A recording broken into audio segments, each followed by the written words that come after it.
try and imagine what an evening with Oscar would have been like.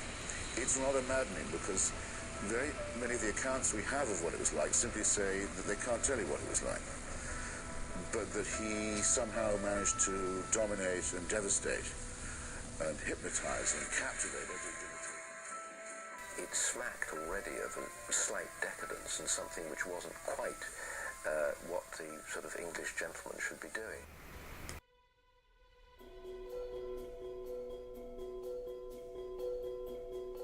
Oscar Wilde lived in an era where homosexuality is a crime and standing against the crowd or new world views creates enemies.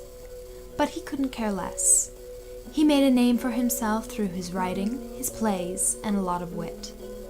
Oscar Wilde was a Victorian poet, author, and gay idol, but he's especially known for his extraordinary skill in speech. He is, in modern times, a favorite when it comes to quotes.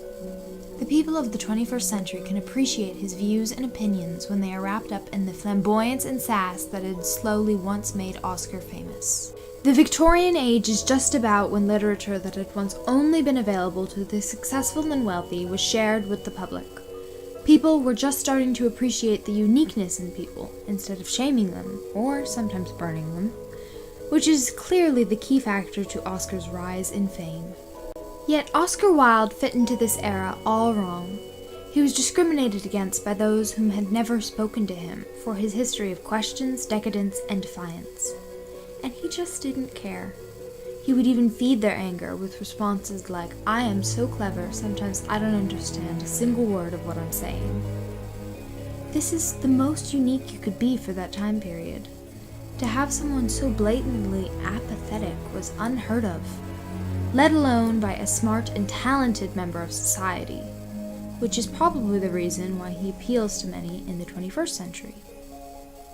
And because of being himself, he got himself into very high places and very low places. Oscar was born into 1954 Ireland to very colorful parents. His father, Sir William, a well-known knighted author/eye-ear surgeon, whom had a history of infidelity, and his mother, Lady Jane, Oscar's role model, an Irish poet and nationalist under the pen name Saprenza, known for eccentric and subversive prose. Having a family of successful writers did wonders for Oscar's career choice.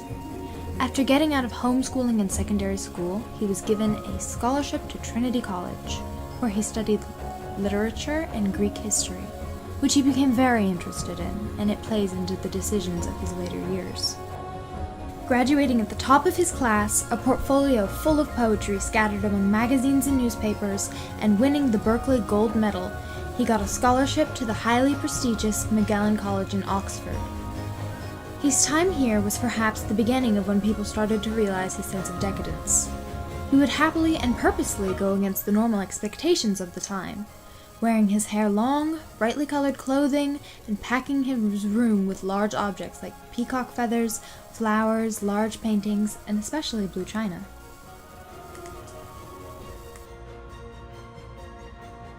Oscar says, well, I'm not quite sure, but one thing I'm not going to be is a dried-up Oxford Don. I'll be a poet, a writer, a dramatist. I shall be famous, and if not famous, notorious. After graduating, with both men in his intimate family dead, he sold his father's houses and used the money to move to London, where he moved into 1 Teat Street with Frank Mills, a very connected artist. The next few years were spent in luxury. His new works were mostly poetry, and were unfortunately indifferently received. He also wrote his first play, Vera. That didn't go into production until later.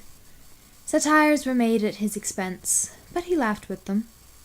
In 1881, at age 27, he went touring through America, giving lectures on art history. After some warming up and adjusting to Oscar, and powering through a few lukewarm reviews, he became a hit. He did this through embracing and commercializing the insulting sunflower comment made by Punch magazine, a very popular magazine at the time. He even had to hire someone to cut their own hair and mail it to fans who had asked for his. He returned successful and credible to Europe. Then he decided to marry Constance Lloyd, a writer strikingly similar to his mother. They were quickly wed in 1884 and had 2 sons immediately, Cyril in 1885 and Vivian in 1886. Then he meets Robbie Ross. Robbie Ross was 17 and obsessed with the notion of seducing Oscar. He is speculated to be Oscar's first gay lover, using Oscar's love of Greek history against him as a display of the commonness of homosexuality. He and Robbie became very close friends, Robbie even introducing Wilde to John Gray, the supposed inspiration for the main character in Oscar's only novel, The Picture of Dorian Gray.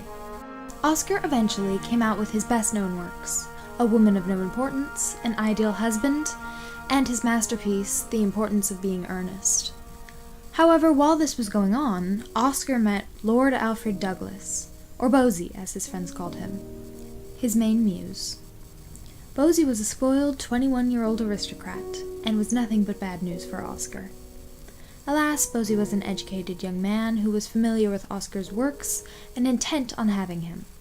The two became lovers in the spring of 1892 and became inseparable. Oscar fell in love, doing anything Bosie asked, catering to his every whim with the money he was earning for his plays and poetry. But Bosie was reckless in public. He was needy and whiny and demanded to be at Oscar's side at all times. He often had outbursts at Oscar for seemingly pointless reasons, and often wanted physical contact at inappropriate times. Then he pulled Oscar into the underground gay prostitution ring of London. On Oscar's wallet, of course. But Bosie's father, the Marquis of Queensberry, grew suspicious of the two, as did the rest of London, and eventually demanded Oscar never to see his son again, or he would cut Bosie off from his allowance. Bosie was furious, and persuaded Oscar to sue him when he publicly embarrassed Oscar by accusing him of sodomy. Oscar obliged, against the advice of everyone else he knew, and sued Queensberry for criminal libel. Oscar's case failed and broke his wallet, having spent all of his money on Bosie. Queensberry, in turn, had Oscar arrested for gross indecency towards men. The first trial ended in a hanging jury, but the second trial was not as lucky. Due to the overwhelming evidence that the two had left behind, mostly Bosie, and the help from several male prostitutes who Bosie had slept with, given his clothing to, which had crumpled love letters from Oscar shoved into the pockets. Oscar was sentenced to 2 years hard labor at Pentonville. After suffering from depression, hunger, and disease, Oscar was transferred to Wandsworth. When his conditions worsened under the strict warden, Oscar was transferred to Reading Gaol. Oscar was let out in 1898, and coming home to a dead wife and a disappeared Bosie. He spent his last years in exile, staying with friends in Paris, and too weak to write anything, eventually dying of meningitis in the year 1900 on November 30th, too high on morphine to care very much, broke, and thinking no one would ever read his works again.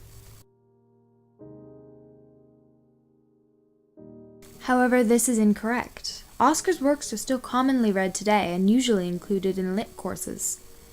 There are hundreds of other authors, and even openly gay authors, so why has Oscar Wilde been the subject of all the interest and controversy? It's because Oscar appears to have a legacy that is entirely centered more on his personality than his actual work. And this legacy that he created, just for being himself, leads people of the modern world to his way of thinking quick and frothing with sarcasm. Victorians would have been shocked at how modern society is far more like Oscar Wilde envisioned than any other of their great men. He is, in his own way, a leader of gay acceptance, a leader of brilliant literature, and a leader of his own legacy. That people are just people, draping himself in a flag that says everyone should give in to their own uniqueness and not care what anyone else thinks. Oscar left us with beautifully sarcastic words, the memory of his personality, magnified by a tragedy, and all along expressed in amusingly clever quips, which ensured his reputation 100 years later.